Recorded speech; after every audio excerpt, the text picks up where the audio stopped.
Welcome my dear students. আজ আমাদের class 11-এর যেটা সেকেন্ড চ্যাপ্টার অর্থাৎ পরমাণুর গঠন, তার মধ্যে তিনটে খুব গুরুত্বপূর্ণ বিষয়ে আলোচনা হবে। এক নম্বর হচ্ছে প্ল্যাঙ্কের কোয়ান্টাম থিওরি, সেকেন্ড আসবো আমরা বোর মডেল, বোরের যে অ্যাটমিক মডেল, আর থার্ড আসবো বোর মডেলের সাহায্যে হাইড্রোজেনের রেখা প্রণালীর ব্যাখ্যা।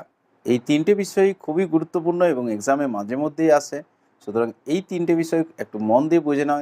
তোমরা তো জানোই যে এখানে কেমিস্ট্রিটা খুব ইজি লাগে, এই তিনটে বিষয়ও তোমাদের খুব ইজি লাগবে। দেখো, তাহলে প্রথমেই আমরা আসবো প্ল্যাঙ্কের কোয়ান্টাম তত্ত্ব। দেখো, প্ল্যাঙ্কের যেটা কোয়ান্টাম তত্ত্ব, এটার যে বেসটা আগে জেনে রাখতে হবে। আমরা আগের দিনে দেখেছিলাম যে ম্যাক্সওয়েলের তড়িৎচুম্বকীয় তরঙ্গ তত্ত্ব, আগের দিনের যে ভিডিওটা যদি না দেখেছো ওইটা আগে দেখে নেবে।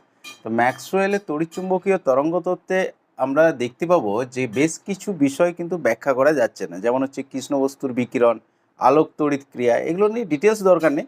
তবে এইটুকু জেনে রাখো যে ওই বিষয়গুলো কিন্তু ব্যাখ্যা করা যায় না। সেই কারণে বিজ্ঞানী ম্যাক্স প্ল্যাঙ্ক 1901 খ্রিস্টাব্দে, তোমাদের সালটা মনে রাখার দরকার নেই, আমি জাস্ট তোমাদেরকে জানাবার জন্য একবার শুনিয়ে রাখছি।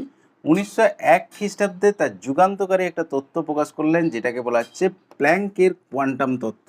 মানে এই তত্ত্বটার সাহায্যে ওই সমস্ত বিষয়গুলো যেগুলো ম্যাক্সওয়েলের তড়িৎচুম্বকীয় তরঙ্গ তত্ত্ব থেকে ব্যাখ্যা করা যাচ্ছিল না, সেগুলো খুব সহজেই ব্যাখ্যা করা গেল। এবং দেখো, খুব সুন্দর তত্ত্বটা।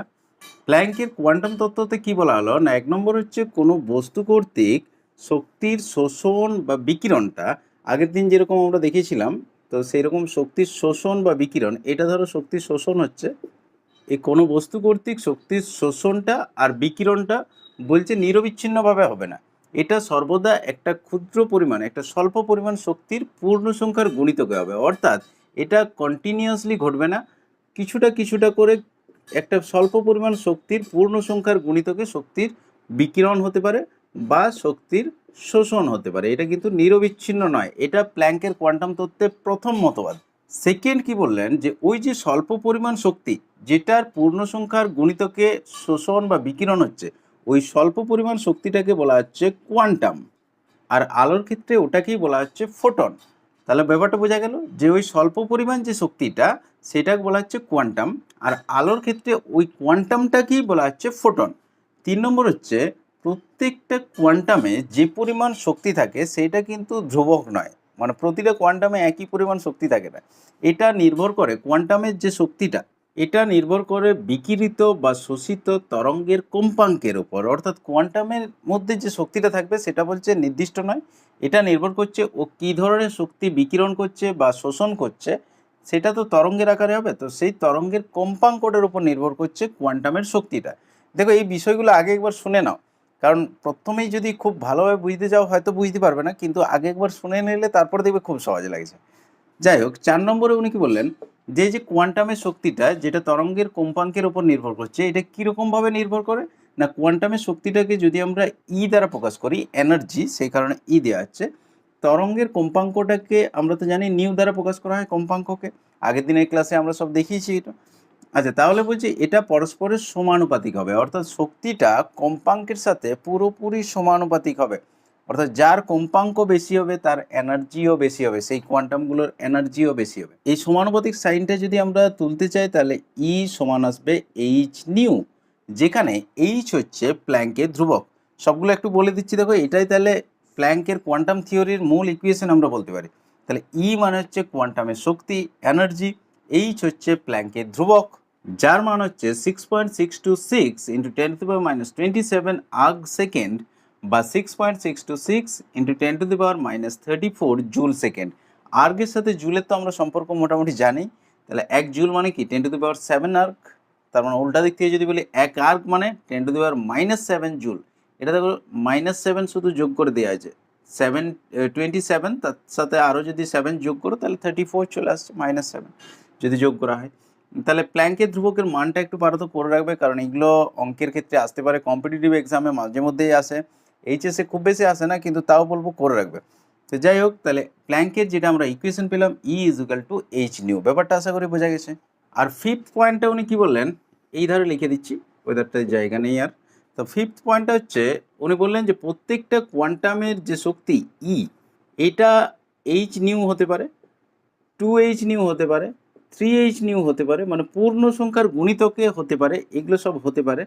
কিন্তু 0.5 নিউ ধরো, বা 1.6 নিউ, বা 2.2 নিউ, এই ধরনের পয়েন্ট কিন্তু হতে পারে না। মানে সবসময়তে এটা পূর্ণ সংখ্যার গুণিতক হবে। কোয়ান্টামের যে শক্তির পরিমাণটা সেটা এইচ নিউয়ে দেখো পূর্ণ সংখ্যার গুণিতকে আসবে সবসময়, কিন্তু কখনোই এরকম ফ্র্যাকশনাল হতে পারে না এইচ নিউয়ের। তাহলে এই হচ্ছে আমাদের প্ল্যাঙ্কের কোয়ান্টাম তত্ত্ব। আশা করি ব্যাপারটা মোটামুটি বোঝা গেছে। এটা দু একবার পড়বে, এই তত্ত্বটা যে মুখস্থ করতে হবে এমন নয়, এটা দু একবার পড়বে, তার সাথে এই সমীকরণটা শুধু করে রাখবে আর এইচের মানটা একটু করে রাখবে, কারণ এই তত্ত্বটা খুব গুরুত্বপূর্ণ এবং খুব যুগান্তকারী একটা তত্ত্ব বলা যায়, প্ল্যাঙ্কের কোয়ান্টাম তত্ত্ব। E is equal to H nu, এটা পরে পরেও দেখবে মাঝে মধ্যেই পাবে। এবং এই তত্ত্বটার উপর ভিত্তি করেই তারপরে অ্যাটমিক মডেলটা কিছুটা হলেও চেঞ্জ হলো। মানে এরপরেই বিজ্ঞানী বোর ওই যে রাদারফোর্ডের কিছু ত্রুটি ছিল সেগুলো সংশোধন করে নিজের একটা তত্ত্ব দিল, যেটাকে বলা হচ্ছে বোরের অ্যাটমিক মডেল। সেটাতে আসছি এরপর। তাহলে চলো দেখা যাক যে বোরের পরমাণু গঠনচিত্র। এটাও খুব ইম্পর্ট্যান্ট একটা গঠনচিত্র, পরমাণু মডেল। আগের দিন আমরা রাদারফোর্ডের পরমাণু মডেল পেয়েছিলাম, 1911 সালে উনি দিয়েছিলেন। তবে কয়েকটা ত্রুটি ধরা পড়েছিল, বিশেষ করে দেখবে পরমাণু স্থায়িত্বটা ব্যাখ্যা করতে পারেননি, আর পরমাণু যেটা রেখা বর্ণালী ওটা ব্যাখ্যা করতে পারেননি। তো তার ঠিক 2 বছর পর, অর্থাৎ 1911 সালের ঠিক 2 বছর পর 1913 সালে বিজ্ঞানী নিলস বোর, ডেনমার্কের বিজ্ঞানী ছিলেন, উনি রাদারফোর্ডের যে পরমাণু মডেলটা ছিল সেটা ত্রুটিগুলো সংশোধন করলেন। কিসের সাহায্যে করলেন? ওই প্ল্যাঙ্কের কোয়ান্টাম থিওরির সাহায্যে সংশোধন করে উনি নতুন একটা পরমাণু মডেল দিলেন, এবং সেটাকে বলা হচ্ছে বোরের পরমাণু গঠনচিত্র, বা বোর রাদারফোর্ড একসাথে মিলিতভাবেও বলা হয়। কারণ রাদারফোর্ডের যে মূল গঠন বিন্যাসটা, অর্থাৎ নিউক্লিয়াসকে কেন্দ্র করে যে ইলেকট্রন আবর্তন করছে, এই মূল গঠন বিন্যাসটা বৃত্তাকার কক্ষপথে যে ইলেকট্রন আবর্তন করছে, এটা ঠিক বৃত্তাকার যদিও হয়নি, যাই হোক, তো এই যে বিন্যাসটা তিনি নিয়ে নিয়েছিলেন, এটাকে অ্যাকসেপ্ট করেছিলেন, কিন্তু তিনি কতকগুলো নতুন শর্ত আরোপ করেছিলেন বিজ্ঞানী নিলস বোর। সেই জন্য এটাকে রাদারফোর্ড বোরের পরমাণু মডেলও বলা হয়। মানে একসাথে দুজন বিজ্ঞানীর নামও দেওয়া হয়, অথবা শুধু বোরের পরমাণু মডেল সেটাও বলতে পারো। দেখো, বোরের পরমাণু মডেলের মূলত 3টে স্বীকার্য আছে। এই 3টে স্বীকার্য শুধুমাত্র করে রাখতে হবে একটু, এবং খুব সহজ, দেখো খুব ইন্টারেস্টিংও বটে। তো রাদারফোর্ডের যেটা মূল পরমাণু মডেল ছিল, অর্থাৎ নিউক্লিয়াসকে কেন্দ্র করে ইলেকট্রন বৃত্তাকার কক্ষপথে আবর্তন করছে, রাদারফোর্ড এটা বলেছিলেন। বোর এখানে একটা নতুন শর্ত আরোপ করলেন যে ইলেকট্রনগুলো এরকম যে কোনো বৃত্তাকার কক্ষপথে আবর্তন করতে পারে না। ইলেকট্রনগুলো বৃত্তাকার কক্ষপথেই আবর্তন করছে, কক্ষপথগুলো বৃত্তাকার, বিজ্ঞানী বোর যেটা মডেলটা দিয়েছিলেন সেই অনুযায়ী, কিন্তু যে কোনো বৃত্তাকার কক্ষপথে আবর্তন করতে পারে না। তার জন্য কী হতে হবে, যে এর যে ব্যাসার্ধটা, এর যে ব্যাসার্ধ বলতে কি, নিউক্লিয়াস থেকে যে কক্ষটার দূরত্ব আর, এটাকে যদি আমরা আর দ্বারা চিহ্নিত করি, তাহলে বলছে কৌণিক ভরবেগ, ব্যাসার্ধের মানটা এমন হবে যাতে কৌণিক ভরবেগ, অর্থাৎ MVR, কৌণিক ভরবেগের আমরা ফিজিক্সে পড়েছি, দেখবে ইকুয়েশন হচ্ছে MVR, এইটা সবসময় h/2π এর সরল গুণিতক হবে, অর্থাৎ বলতে পারি NH/2π হবে। তাহলে আরটা এমন হবে যাতে MVR সমান NH/2π হয়, মানে h/2π এর সরল পূর্ণ সংখ্যার গুণিতক হবে। আচ্ছা, এখানে সব টার্মগুলো একটু বলে দিচ্ছি। M মানে হচ্ছে ইলেকট্রনের ভর, V মানে হচ্ছে ওই বৃত্তাকার কক্ষপথে ইলেকট্রনের যে গতিবেগটা, R মানে হচ্ছে রেডিয়াস অর্থাৎ ব্যাসার্ধ, এন মানে এনের মান কি হতে পারে, এখানে 1 2 3 4 যে কোনো হতে পারে, যে কোনো পূর্ণ সংখ্যা হতে পারে। এইচ মানে হচ্ছে প্ল্যাঙ্কের ধ্রুবক, প্ল্যাঙ্ক কনস্ট্যান্ট, যেটার মান অলরেডি আমরা বলেছি 6.626 ইন্টু 10⁻27 আগ সেকেন্ড, বা 6.626 ইন্টু 10⁻34 জুল সেকেন্ড। তো যাই হোক, আর 2π এটা তো তোমরা জানো অলরেডি। এরপরে আমরা 2 নম্বর স্বীকার্যতে চলে আসছি। দেখো, তাহলে প্রথম স্বীকার্য কি দেখলাম, যে কতকগুলো নির্দিষ্ট বৃত্তাকার কক্ষপথে আবর্তন করতে পারে এবং তার ব্যাসার্ধের মানটা নির্দিষ্ট হবে, এমন হবে যে MVR সমান NH/2π হবে। সেকেন্ড যে স্বীকার্যটা, সেটা হচ্ছে ইলেকট্রনগুলো যখন এই নির্দিষ্ট ব্যাসার্ধের, মানে নির্দিষ্ট কতকগুলো কক্ষপথে এরকমভাবে আবর্তন করছে, নির্দিষ্ট কতকগুলো কক্ষপথ আছে এটা ঠিক করে দেওয়া হলো যে নির্দিষ্ট, মানে ওর বাইরে আর কিছু নেই, তখন ইলেকট্রনগুলোর শক্তিটা বলছে স্থির থাকবে। অর্থাৎ এই কক্ষপথগুলোতে যখন আবর্তন করবে নির্দিষ্ট কক্ষপথগুলোতে, তখন ইলেকট্রনের শক্তি বলছে স্থির থাকবে, ও কোনো শক্তি গ্রহণও করবে না, কোনো শক্তি বর্জনও করবে না। ব্যাপারটা বোঝা গেছে? এই নির্দিষ্ট ব্যাসার্ধের কক্ষপথগুলোতে আবর্তনকালীন ইলেকট্রনগুলো বলছে কোনো শক্তি গ্রহণ বা বর্জন করে না, এটা স্বীকার্য 2। অর্থাৎ ইলেকট্রনের শক্তিটা স্থির থাকে, মানে ইলেকট্রনটা স্থির না থাকলেও ইলেকট্রনটা ঘুরছে কিন্তু ওর শক্তিটা স্থির থাকে, যে কারণে এই কক্ষপথগুলোকে বলা হচ্ছে সুস্থির কক্ষপথ, এবং এগুলোকে এক একটা শক্তি স্তরও বলা হয়। তো যাই হোক, এখানে শক্তি স্তর কেন বলা হচ্ছে, তার কারণ হচ্ছে একটা ধরো কক্ষপথ, ধরো এই প্রথম কক্ষে যে ইলেকট্রনটা ঘুরছে, এই ইলেকট্রনের যেটা শক্তি সেটাকেই এই কক্ষপথের শক্তি হিসাবে ধরে নেওয়া হচ্ছে। এবং যত তুমি বাইরের দিকে যাবে, অর্থাৎ যত বাইরের কক্ষপথের দিকে যাবে, তত শক্তিটা বৃদ্ধি পাবে। এবং এগুলোকে দেখবে নাম দেওয়া হয়, এগুলো অলরেডি তোমরা মাধ্যমিক লেভেলেই পেয়েছো, কে, এল, এম, এন, এরকম করে 7টা কক্ষপথ আমরা দেখাতে পারি। এল, এম, এন, ও, পি, কিউ এরকমভাবে যাবে। তো যাই হোক, এগুলোকে এরকমভাবে নাম দেওয়া যায়, অথবা এদেরকে 1, 2, 3, 4 করে নাম্বারিংও করা যায় এক একটা কক্ষপথকে। তাহলে ব্যাপারটা বোঝা গেল যে প্রত্যেকটা কক্ষপথের শক্তি নির্দিষ্ট থাকবে, সেই জন্য এদেরকে শক্তি স্তর বলা হচ্ছে। অ্যাকচুয়ালি কক্ষপথটার নিজস্ব কোনো শক্তি নেই, ওই পথটাতে যে ইলেকট্রনগুলো ঘুরছে সেই একটা ইলেকট্রনের যা শক্তি হবে সেটাই হচ্ছে ওই কক্ষপথটার শক্তি ধরে নেওয়া হয়। এই কক্ষপথগুলোকে ইংরেজিতে বলা হয় স্টেশনারি অরবিটস বা এনার্জি লেভেলও বলা যায়, শক্তি স্তর। তো যাই হোক, এই যে নাম্বারগুলো আমরা দিলাম, এইটাকেই আমরা বলি মুখ্য কোয়ান্টাম সংখ্যা, এন দ্বারা প্রকাশ করা হয়। অর্থাৎ এক্ষেত্রে কে কক্ষের ক্ষেত্রে এন এর মান হচ্ছে 1, এল কক্ষের ক্ষেত্রে এন এর মান হচ্ছে 2। এগুলো মুখ্য কোয়ান্টাম সংখ্যা হিসাবে বলা হয়। পরে তোমরা কোয়ান্টাম সংখ্যাগুলো সব পাবে, চিন্তার কিছু নেই। এর পরের দিনে যে ক্লাসটা হবে সেই ক্লাসটাতেই তোমরা সব পাবে কোয়ান্টাম সংখ্যাগুলো। তো যাই হোক, আজকে মুখ্য কোয়ান্টাম সংখ্যাটার দেখো ধারণাটা পেয়ে যাচ্ছ বোরের পরমাণু মডেলটার থেকেই। এখানে কি বললাম না, যত বাইরের দিকে যাবে তত শক্তিটা কিন্তু বৃদ্ধি পাবে। মানে শক্তি হিসাবে যদি দেখো শক্তির ক্রম, তাহলে দেখতে পাবে কে কক্ষের শক্তি সবচেয়ে কম, যেটার ক্ষেত্রে এন ইকুয়ালস টু 1। তারপরে এল কক্ষের শক্তি দ্বিতীয় কক্ষটার আরেকটু বেশি, তারপরে তৃতীয় কক্ষটার শক্তি আরেকটু বেশি, এরকমভাবে পরপর যাবে। যত বাইরের দিকে যাবে তত এনার্জিটা বেশি হবে। এখানে আরেকটা গুরুত্বপূর্ণ বিষয় হচ্ছে যে এই যে শক্তি স্তরগুলো পেলে বা স্বস্তির কক্ষপথগুলো পেলে, এর মাঝে বলছে কোথাও কিন্তু ইলেকট্রনের থাকা সম্ভব নয় বোরের পরমাণু মডেল অনুযায়ী। অর্থাৎ প্রথম কক্ষে আমরা কি জানি, মোটামুটি 2টো ইলেকট্রন থাকে প্রত্যেকটা পরমাণু, দ্বিতীয় কক্ষে 8টা, এরকমভাবে থাকে। তো তো যাই হোক, আমরা সবগুলো দেখাচ্ছি না। এখানে যেটা বলতে চাইছি যে এই কক্ষপথগুলোতে ইলেকট্রনগুলো ঘুরছে, ঠিক আছে, কিন্তু এই কক্ষপথগুলোর বাইরে, মানে ধরো এখানে বা এই মাঝামাঝি কোনো জায়গাতে কিন্তু ইলেকট্রনের থাকা সম্ভব নয়।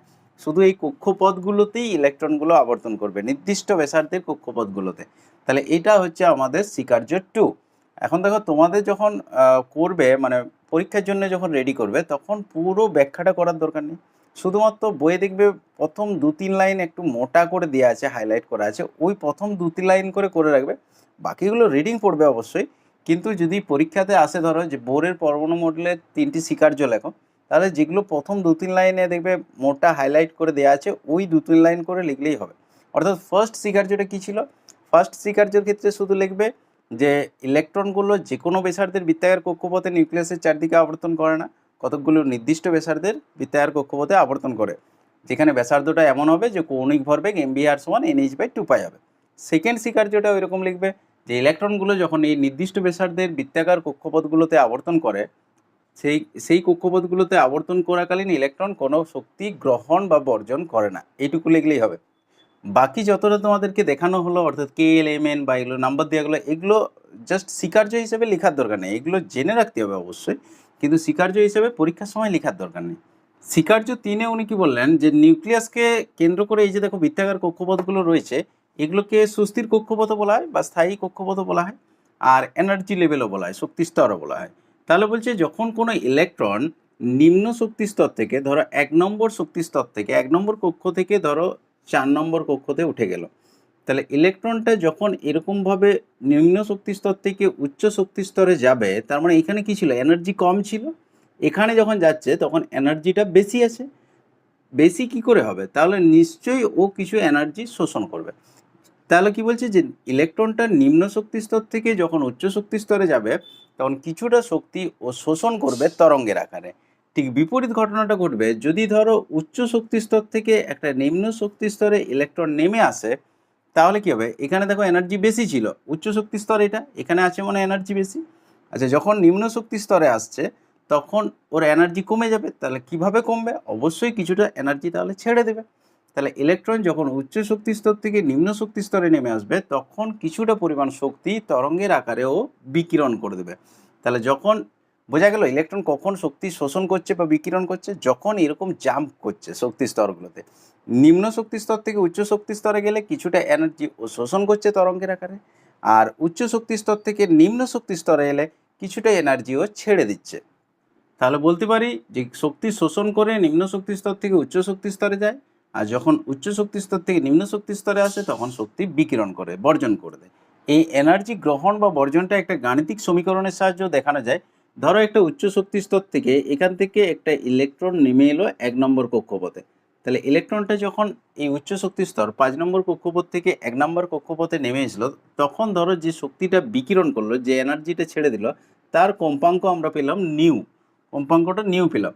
এখন এই উচ্চ শক্তি স্তরের এনার্জিটা যদি আমরা E1 ধরি আর এটা যদি আমরা E2 ধরি, তাহলে এখানে আমরা বলতে পারি যে E1টা অবশ্যই বড় হবে E2 এর থেকে।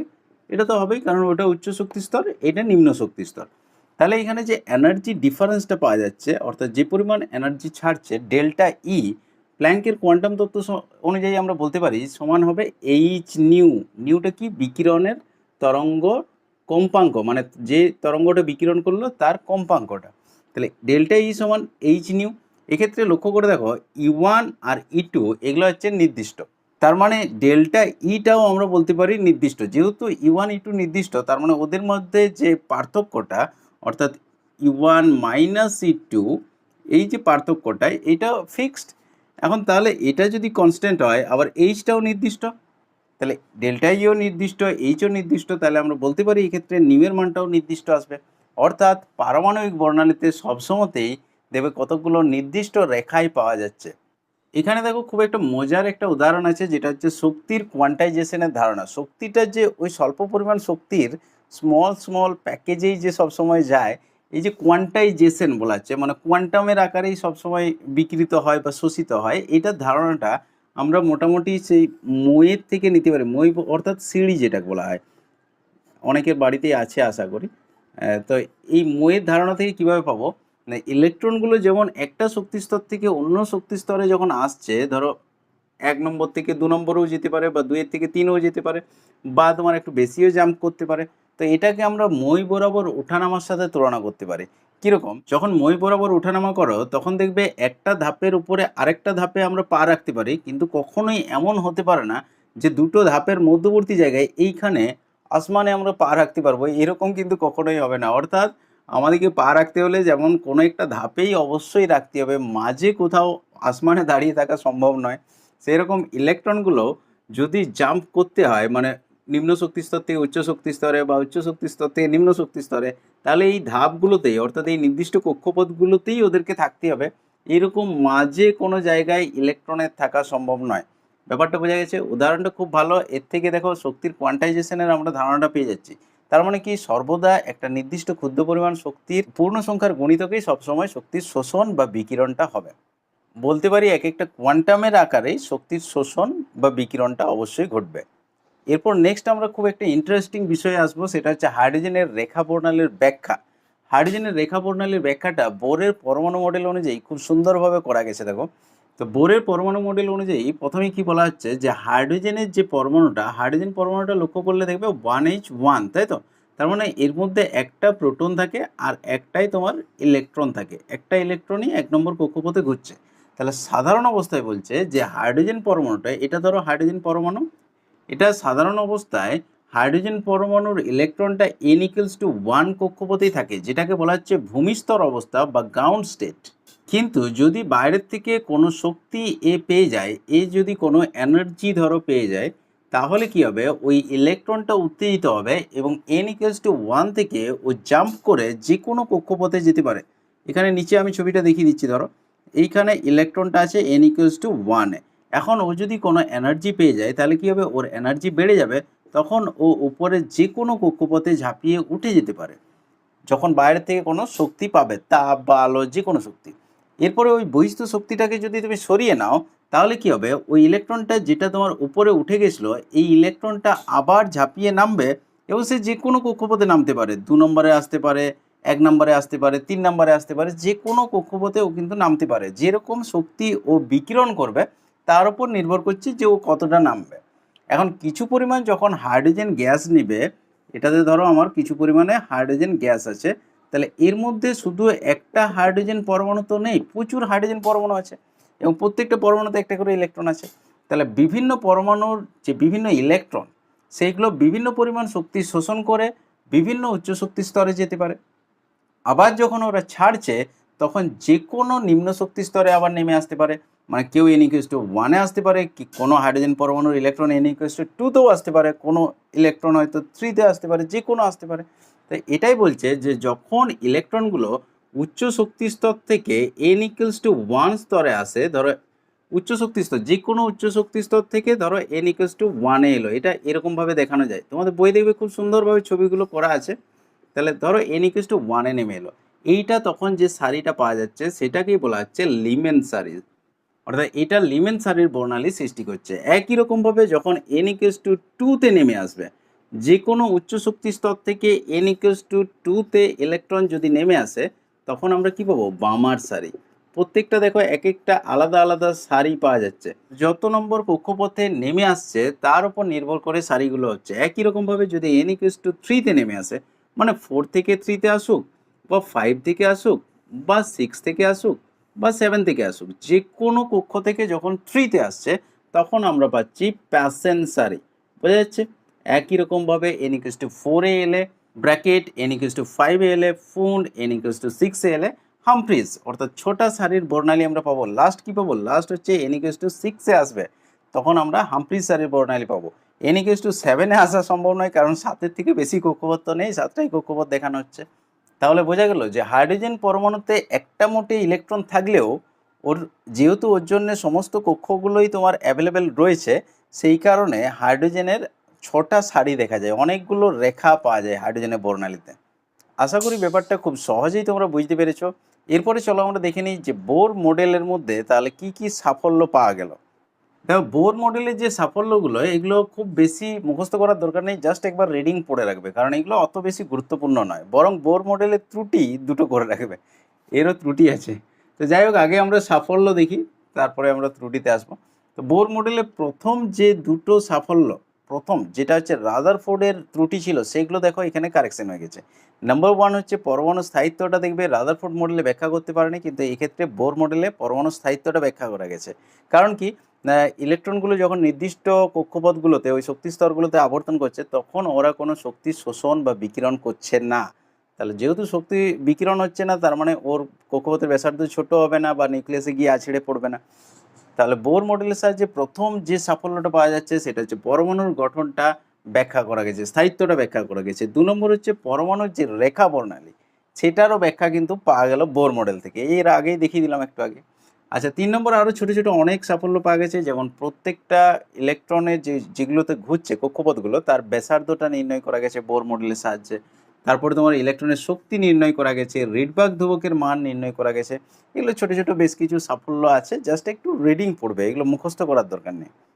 এরপরে দেখো বোর মডেলের ত্রুটি, এই ত্রুটিগুলো বরং ইম্পর্টেন্ট, কারণ পরীক্ষাতে এইচএসে মাঝে মধ্যে আসে। ত্রুটি অন্তত দুটো মিনিমাম আমি বলবো ভালো করে রাখবে। তো যাই হোক, আমি সবগুলোই দেখিয়ে দিচ্ছি। দেখো, বোর মডেলের প্রথম যে ত্রুটি, এটা থেকে তো এমসিকিউ আসে, যে শুধুমাত্র এক ইলেকট্রন বিশিষ্ট সিস্টেমের ক্ষেত্রেই প্রযোজ্য এটা। এক ইলেকট্রন বিশিষ্ট সিস্টেম বলতে কি, এইখানে দেখো তোমাদের মনে হবে যে এতটা কেন পড়লাম, কিন্তু এগুলো জানতে হবে, কারণ একটা থিওরি আসার পর বা একটা মডেল আসার পরে তারপরে নেক্সট মডেলটা ডেভেলপ হওয়া সম্ভব হয় ও ত্রুটিগুলোকে দূর করে। সেই জন্য বোর মডেলটা জানতে হবে। তাছাড়া আধুনিক যে মডেলটা, সেটা কিন্তু মানে এখন যেটা ত্রুটি সমস্ত প্রায় সংশোধন হয়ে গেছে, সেটা জানতে পারবে না, সেটা বুঝতে পারবে না। বোর মডেলটা অবশ্যই জানতে হবে। তো বোর মডেলের প্রথম যে ত্রুটি, সেটা হচ্ছে এক ইলেকট্রন বিশিষ্ট সিস্টেমেই শুধুমাত্র প্রযোজ্য। অর্থাৎ যে সমস্ত পরমাণু বা আয়নগুলোর একটা মোটে ইলেকট্রন আছে, তাদের ক্ষেত্রে শুধুমাত্র বোর মডেলটা প্রযোজ্য। একের বেশি যদি ইলেকট্রন থাকে তাহলে কিন্তু আর বোর মডেল খাটবে না। খুব একটা বাজে জিনিস বলতে পারো। যেমন হচ্ছে হাইড্রোজেনের আমাদের একটা ইলেকট্রন আছে, সুতরাং হাইড্রোজেনের ক্ষেত্রে প্রযোজ্য হবে। আচ্ছা, হাইড্রোজেন বাদ দিয়েও আরও কিছু আয়ন পাওয়া যায়। দেখো, যেমন হচ্ছে হিলিয়াম, যদি ধরো হিলিয়ামটা 2 নম্বরে আছে, তাই তো, তার মানে দুটো ইলেকট্রনের, কিন্তু এই যদি একটা ইলেকট্রন বের করে দাও তাহলে হিলিয়াম প্লাস হয়ে যাচ্ছে, তখন একটা ইলেকট্রনই পড়ে থাকছে। তাহলে এর ক্ষেত্রেও বোর মডেল প্রযোজ্য। আচ্ছা, 3 নম্বরে আছে লিথিয়াম। লিথিয়ামের 3টে ইলেকট্রন, তাহলে নর্মাল লিথিয়াম পরমাণুতে কিন্তু প্রযোজ্য হবে না। তাহলে লিথিয়ামের থেকে যদি দুটো ইলেকট্রন বের করতে সক্ষম হও, তখন এর ক্ষেত্রে প্রযোজ্য হবে। লিথিয়াম 2+ যদি হয়, সেক্ষেত্রে বোর মডেলটা প্রযোজ্য হবে। সাধারণত এগুলোই দেখা যায়। এরপরে আরও 3+4+ করা যায়, কিন্তু ওগুলো বাস্তবে করা খুব অসুবিধা, ওগুলো সহজে করা যায় না। তাহলে হাইড্রোজেন, আচ্ছা হিলিয়াম প্লাস, লিথিয়াম 2+, এগুলোর ক্ষেত্রে বোর মডেল প্রযোজ্য। তোমাদের এখান থেকে এমসিকিউ আসে কীরকমভাবে না, বলে দিল যে নিচের কোনটির ক্ষেত্রে বোর মডেল প্রযোজ্য হয়। হয়তো 4টে অপশান দিয়ে দিল, একটা দিল H+, আচ্ছা helium plus, lithium plus, beryllium plus, এরকম দিয়ে দেওয়া হলো। তাহলে এদের কার ক্ষেত্রে বোর মডেল প্রযোজ্য হবে? দেখো এটা হাইড্রোজেন আছে, তাও কিন্তু বোর মডেল প্রযোজ্য হবে না। কারণ কি, এটা H+ আছে, তার মানে একটা ইলেকট্রন ছিল সেটাও বের করে নেওয়া হয়েছে, মানে 0 ইলেকট্রন, এর ইলেকট্রন হচ্ছে 0। হিলিয়াম প্লাস এর দুটোর থেকে একটা বের করেছে 1। লিথিয়াম প্লাস এর 3টে ছিল, তার থেকে একটা বের করেছে, মানে 2টো ইলেকট্রন এখনও আছে। ইলেকট্রন সংখ্যা যদি আমরা দেখি, আচ্ছা বেরিলিয়াম হচ্ছে 4, তার থেকে একটা বের করেছে, মানে 3+ আসছে, তাই তো? সরি, 3টে ইলেকট্রন আসছে। তার মানে এদের কার ক্ষেত্রে প্রযোজ্য হবে? হিলিয়াম প্লাসটার ক্ষেত্রে শুধু প্রযোজ্য হবে। তার মানে হাইড্রোজেন থাকলেও কিন্তু প্রযোজ্য হচ্ছে না। আবার হয়তো কোথাও দেখলে যে দিচ্ছে হাইড্রোজেন প্লাস, আচ্ছা তোমার লিথিয়াম 2+, হাইড্রোজেন মাইনাস, বেরিলিয়াম 2+, এরকমভাবে ধরো দেওয়া হয়েছে। তাহলে এর কার ক্ষেত্রে প্রযোজ্য হবে? কোথাও আবার এরকমও থাকতে পারে, হাইড্রোজেনকেও রাখতে পারে, হাইড্রোজেন লিথিয়াম, আচ্ছা এটা হয়তো দেওয়া হলো বেরিলিয়াম, এটা হয়তো দেওয়া হলো বোরন, কার ক্ষেত্রে তাহলে প্রযোজ্য হবে? তাহলে এটা আমরা শুধু বলে দিতে পারি হাইড্রোজেনটা, কারণ এরই একটা ইলেকট্রন আছে, বাকি কারো কিন্তু একটা ইলেকট্রন নেই। কখনো এমন কোশ্চেন দেয় যে কার ক্ষেত্রে প্রযোজ্য হবে না, এরকম কোশ্চেনও দেয় কিন্তু। তাহলে সেরকম মানে তোমাকে দেখতে হবে শুধুমাত্র যে একটা ইলেকট্রন কার আছে। যদি একটা ইলেকট্রন থাকে তাহলে বোর মডেলটা প্রযোজ্য হবে, যদি একের বেশি ইলেকট্রন থাকে তাহলে প্রযোজ্য হবে না, 0 থাকলেও প্রযোজ্য হবে না। সেকেন্ড যে ত্রুটিটা দেখো, এটা হচ্ছে বর্ণালীতে আমরা যে রেখাগুলো পেয়েছিলাম, বামার সারিটা মনে আছে তো? একটা লাল, একটা নীলাভ সবুজ, একটা নীল আর একটা বেগুনি, এইরকম রেখাগুলো আমরা পেয়েছিলাম। তার মধ্যে এগুলো কিছুটা মোটা মোটা রেখাও পেয়েছিলাম অবশ্য। তো এই যে পারমাণবিক বর্ণালীটা, এটা বলছে যদি উচ্চ ক্ষমতা সম্পন্ন বর্ণালীবীক্ষণ যন্ত্র ইউজ করা হয়, মানে হাই রেজুলেশন স্পেকট্রোস্কোপিক যন্ত্র যদি আমরা ইউজ করি, তাহলে দেখা যাবে এই যে রেখাগুলো যেগুলো পারমাণবিক বর্ণালীতে পাওয়া গেছে, সেই রেখাগুলো এক একটা রেখা, একটা রেখায় বলছে অনেকগুলো সূক্ষ্ম সূক্ষ্ম রেখাতে ভেঙে যাচ্ছে, একটা রেখায় এরকমভাবে ভেঙে যাচ্ছে। তার মানে এটাই এরকম হয়ে গেল, এখানে যে রেখাগুলো ছিল সেটাও এরকমভাবে ভেঙে যাবে। আচ্ছা তারপরেরটাও আমরা একই রকমভাবে দেখাতে পারি যে অনেকগুলো সূক্ষ্ম রেখাতে আমাদের ভেঙে যাচ্ছে। তাহলে এই যে সূক্ষ্ম রেখাতে ভেঙে যাচ্ছে, এটাকে বলা হয় সূক্ষ্মতর গঠন, পারমাণবিক বর্ণালীর সূক্ষ্মতর গঠন। এটা কখন দেখা যাচ্ছে? যখন উচ্চ ক্ষমতা সম্পন্ন বর্ণালী বীক্ষণ যন্ত্রতে দেখা হচ্ছে, তখন দেখা যাচ্ছে এক একটা রেখা অনেকগুলো সূক্ষ্ম সূক্ষ্ম রেখাতে ভেঙে যাচ্ছে। তো এর কারণটা কিন্তু বোর মডেল থেকে পাওয়া যাচ্ছে না। 3 নম্বর ত্রুটি হচ্ছে ঠিক এই ধরনের ঘটনাটা চৌম্বক ক্ষেত্র এবং তড়িৎ ক্ষেত্রের প্রভাবও দেখা যায়, অর্থাৎ এক একটা রেখা আরও সূক্ষ্ম রেখাতে ভেঙে যাচ্ছে, এগুলোকে বর্ণালীর সূক্ষ্ম গঠন বলা হচ্ছে। তো চৌম্বক ক্ষেত্রের প্রভাবে যখন ঘটে এই ঘটনাটাই, তখন সেটাকে বলা হচ্ছে জিমেন ইফেক্ট। আর তড়িৎ ক্ষেত্রের প্রভাবে ঘটলে সেটাকে বলা হচ্ছে স্টার্ক ইফেক্ট। এই জিমেন ইফেক্ট আর স্টার্ক ইফেক্ট এগুলো একটু করে রাখবে, এটা কম্পিটিটিভ এক্সামে আসতে পারে। যে চৌম্বক ক্ষেত্রের প্রভাবে কি হয়, বর্ণালীর যে রেখাগুলো এক একটা রেখা আরও সূক্ষ্ম রেখাতে ভেঙে যাচ্ছে, এটাকে বলা হচ্ছে চৌম্বক ক্ষেত্রের প্রভাবে যখন হচ্ছে সেটা হচ্ছে জিমেন এফেক্ট। আর ওই সেম ঘটনাটাই যখন তড়িৎ ক্ষেত্রের প্রভাবে হচ্ছে সেটাকে বলা হচ্ছে স্টার্ক ইফেক্ট। এই দুটো ইফেক্টের ব্যাখ্যা কিন্তু আমাদের বোরের মডেল থেকে পাওয়া যাচ্ছে না। 4 নম্বর ত্রুটি দেখো, পরমাণুটা অ্যাকচুয়ালি হচ্ছে 3 ডাইমেনশনাল, ত্রিমাত্রিক। পরমাণু যেটা সেটা হচ্ছে ত্রিমাত্রিক। ত্রিমাত্রিক ব্যাপারটা তো বোঝো, যার দৈর্ঘ্য প্রস্থ উচ্চতা সব থাকবে। কিন্তু বোরের যে পরমাণু মডেলটা, সেটাতে আমরা কি দেখেছিলাম, নিউক্লিয়াসকে কেন্দ্র করে বৃত্তাকার কক্ষপথে ইলেকট্রনগুলো আবর্তন করছে। তার মানে এটা দেখো দ্বিমাত্রিক একটা, মানে এটা একটা প্লেটের মতো দেখাচ্ছে। কিন্তু পরমাণু তো এরকম চ্যাপ্টা প্লেটের মতো নয়, পরমাণুটা গোলকের আকার আমরা বলতে পারি অনেকটা। তার মানে কি ওটা ত্রিমাত্রিক হয়। তাহলে প্রকৃত যে ত্রিমাত্রিক 3D যে গঠন, 3 ডাইমেনশনাল যে গঠন, এইটা কিন্তু বোর মডেল থেকে পাওয়া যাচ্ছে না। বোর মডেলে আমরা 2 ডাইমেনশনাল পাচ্ছি, 2D গঠন পাওয়া যাচ্ছে। আর 5 নম্বর ত্রুটি আমরা আসছি যে হাইসেনবার্গের যেটা অনিশ্চয়তা নীতি, তার সাথে বোর মডেলটা পুরো বিরুদ্ধাচরণ করছে, মানে একটা একরকম বলছে আরেকটা পুরো উল্টা বলছে। হাইসেনবার্গের অনিশ্চয়তা নীতিটা কিন্তু আধুনিক, তার মানে এটার সাথে পুরো কন্ট্রাডিকশন হচ্ছে বোর মডেলটা। মানে হাইসেনবার্গের অনিশ্চয়তা নীতিতে কি বলা হয়েছে, যে পরমাণুর মধ্যে ইলেকট্রনের মতো এত ক্ষুদ্রাতি ক্ষুদ্র বস্তুকণা, ক্ষুদ্রাতি ক্ষুদ্র কণা যখন খুব তীব্র বেগে ঘূর্ণায়মান থাকবে, তখন তার সঠিক ভরবেগ আর অবস্থানটা একসাথে নির্ণয় করা সম্ভব নয়। এটা পরে দেখবে পাবে, হাইসেনবার্গের অনিশ্চয়তা নীতি আছে তোমাদের এই চ্যাপ্টারে, এটা পরে করিয়ে দেবো তোমাদের, এই চ্যাপ্টারের মধ্যেই পাবে। আচ্ছা, এখানে কি বলা হচ্ছে যে ইলেকট্রনটা যখন ঘূর্ণায়মান থাকছে অত ক্ষুদ্রাতি ক্ষুদ্র বস্তুকণা, তো তার একই সাথে অবস্থান আর ভরবেগ নির্ণয় করা সম্ভব নয়, কিন্তু বোর মডেল অনুযায়ী তো নির্ণয় করা যাচ্ছে। সুতরাং হাইসেনবার্গের অনিশ্চয়তা নীতির পুরোপুরি বিরুদ্ধাচরণ করছে, এটাও একটা ত্রুটির মধ্যেই পড়ছে বলা যায়। তো তোমাদেরকে এত সবগুলোই করার দরকার নেই, আমি বলবো দুটো তিনটে অন্তত মিনিমাম করে রাখবে, অন্তত দুটো যেন পরীক্ষায় এলে লিখতে পারো, কারণ পরীক্ষাতে তোমাদের এইরকমভাবে আসে যে বোর মডেলের দুটি ত্রুটি লেখো, জাস্ট এইরকম দিয়ে দিতে পারে এইচএসে। তাহলে দুটো মিনিমাম করে রাখবে, যে কোনো দুটো করে রাখবে। তবে আমি বলবো প্রথম থেকে এই তিনটে অবশ্যই জেনে রাখা দরকার, কারণ এইগুলো আলাদা আলাদাভাবে কোশ্চেনও হতে পারে অনেক সময়, যেমন ফার্স্ট এডটা তো বললাম এমসিকিউ আসে। আচ্ছা, এইগুলো তোমার কম্পিটিটিভ এক্সামে পেতে পারো, তাহলে ফার্স্ট তিনটা অবশ্যই করে রাখবে। তারপর লাস্টে আসে দেখবে আমাদের রাদারফোর্ডের পরমাণু মডেল আর বোরের পরমাণু মডেলের মধ্যে কয়েকটা সাদৃশ্য আর বৈসাদৃশ্য, এগুলো দুটো করে রাখবে, তাহলেই হবে। যদি সাদৃশ্য বৈসাদৃশ্য আসে দুটোই পড়তে পারে ম্যাক্সিমাম, দুটো করে দিলেই হবে। তো সাদৃশ্যের মধ্যে কী কী আছে আমি একবার জাস্ট বলে দিচ্ছি, তোমরা রিডিং পড়ে নেবে তাহলেই হয়ে যাবে দেখবে, কারণ দুটো মডেলই তো তোমাদের করা আছে, তাহলে শুধু রিডিং পড়ে নিলেই দেখবে হয়ে যাবে। যেমন সাদৃশ্যতে আমরা কি বলতে পারি, যে দুটো থিওরিতেই দুটো মডেলেই আমরা দেখতে পাচ্ছি কি যে পরমাণুর কেন্দ্রে পুরো পরমাণুটা ধনাত্মক চার্জ এবং পুরো ভরটা নিউক্লিয়াসটার মধ্যেই কেন্দ্রীভূত আছে, দুটো মডেলেই কিন্তু এটা বলছে। দু নম্বর হচ্ছে দুটো মডেলেই দেখো বলছে যে পরমাণুর যে কেন্দ্রে নিউক্লিয়াস পজিটিভ চার্জযুক্ত, তার চারপাশে ইলেকট্রনগুলো নেগেটিভ চার্জযুক্ত বৃত্তাকার কক্ষপথে আবর্তন করে। তাহলে এটাও কিন্তু দুটো মডেলেই বলছে যে ইলেকট্রনগুলো নিউক্লিয়াসের চারদিকে বৃত্তাকার কক্ষপথে আবর্তন করে। 3 নম্বর হচ্ছে যে নিউক্লিয়াসের পজিটিভ চার্জ আর ইলেকট্রনের যে নেগেটিভ চার্জ তাদের মধ্যে স্থিরতড়িৎ আকর্ষণ বল থাকে, সেটা সমান হয়ে যায় কার সাথে, ইলেকট্রনের কেন্দ্রাতিক বলের সাথে, যে কারণে ওরা কক্ষপথে স্থির থাকছে। আর 4 নম্বর সাদৃশ্য হচ্ছে পরমাণুর বেশিরভাগ স্থানই ফাঁকা, সেটা আমাদের রাদারফোর্ড মডেলেও পাওয়া যাচ্ছে, বোর মডেলেও পাওয়া যাচ্ছে। এরপরে চলো বৈসাদৃশ্যগুলো একটু জেনে নিই। রাদারফোর্ড মডেলটা দেখবে আমাদের সাধারণ বলবিজ্ঞানের উপর প্রতিষ্ঠিত, অর্থাৎ ক্লাসিক্যাল মেকানিক্সের উপর, যেখানে বোরের মডেলটা হচ্ছে প্ল্যাঙ্কের কোয়ান্টাম থিওরির উপর প্রতিষ্ঠিত।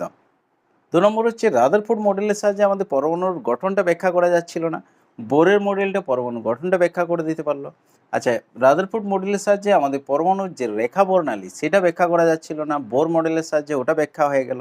আর 4 নম্বর আমরা বলতে পারি রাদারফোর্ড মডেলের সাহায্যে ইলেকট্রনের কক্ষপথের ব্যাসার্ধ, ইলেকট্রনের শক্তি, এগুলো সব ক্যালকুলেট করা যাচ্ছিল না, কিন্তু বোর মডেলের সাহায্যে কক্ষপথের ব্যাসার্ধ, শক্তি সমস্ত কিছু কিন্তু ক্যালকুলেট করা যাবে। তাহলে এই হচ্ছে আমাদের রাদারফোর্ড মডেল আর বোরের মডেলের সাদৃশ্য বৈসাদৃশ্য, তোমাদেরকে সবগুলো করতে হবে না, দুটো সাদৃশ্য দুটো বৈসাদৃশ্য করে রাখবে তাহলেই যথেষ্ট। আর যদি ভুলেও যাও এগুলো দেখবে নিজের থেকেই তোমরা করে দিতে পারবে, এগুলো এতটাই সহজ। তাহলে আজকের ক্লাসটাও আশা করি তোমাদের সহজই লাগলো, কেমন লাগলো আমাকে একটু কমেন্ট করে অবশ্যই জানাবে।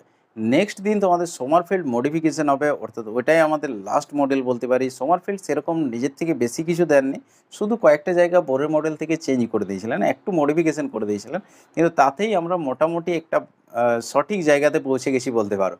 তো নেক্সট দিনের যে ক্লাসটা সোমারফিল্ডের মডিফিকেশন, সেইখানেই তোমরা কোয়ান্টাম সংখ্যাগুলো পাবে, যেটা কিন্তু খুব ইম্পর্ট্যান্ট। মানে সেকেন্ড চ্যাপ্টারটা আমি যে কারণে বলছিলাম যে খুব ইম্পর্ট্যান্ট এবং এটাই কেমিস্ট্রির বেস, সেইটা নেক্সট দিন থেকে শুরু হবে, অর্থাৎ নেক্সট দিনে আমরা পাবো সেই জিনিসগুলো, কোয়ান্টাম সংখ্যাগুলো, ওগুলো কিন্তু জানতেই হবে, ওগুলো না জানলে কিন্তু ইলেকট্রন বিন্যাস খুব জটিল লাগবে। তাহলে নেক্সট দিনের ক্লাসটা কেউ মিস করো না, অবশ্যই দেখবে। ঠিক আছে, আজ তাহলে এই পর্যন্তই, দেখা হচ্ছে নেক্সট ভিডিওতে।